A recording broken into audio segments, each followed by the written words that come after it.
Okay, dito po tayo. Welcome to my channel again. Kung bago po kayo, pag-subscribe na lang po at pag-like po ng aming vlog. Featured uli natin tong Lafayette Resort. Yan po yung mga room natin. Yan po, entrance, yan na. Pwede po ito sa bakasyonan, mga magbabakasyon po dito ngayong Pasko. Yan po, parang Pasko na po dito. So, lalakad po tayo. Pwede po magbakasyon dito, kahit mga bata po ang dalhin nyo dito. Yan po, hindi pa naman po gaano kumpleto kasi wala pang ilaw yung iba. Yan po, aayusin pa lang po yan. Ito po yung restaurant natin.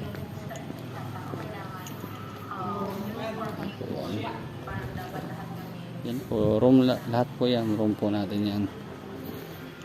Pwede po nating puntahan dito po. Dito lang po yan sa Bawang La Union. May Lafayette Luxury Resort.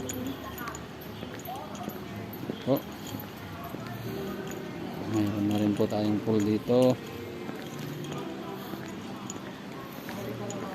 Restaurant. Yun po yung pool natin. Mababaw lang naman siya, sa 5 feet lang daw po siya. Tapos dun po sa kabilang pool yung kiddie pool po. Ganyan po, kaganda dito sa Lafayette.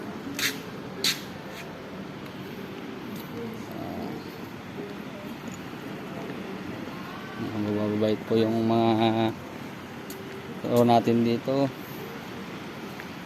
Maganda po yung pagsaserve nila, kaya kung gusto nyo pong puntahan itong resort na to, pwede po dito sa La Union. Yan po.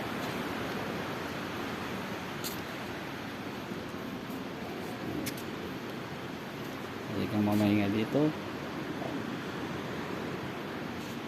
Tahimik na lugar. Pwede tayong umupo dito. Okay po.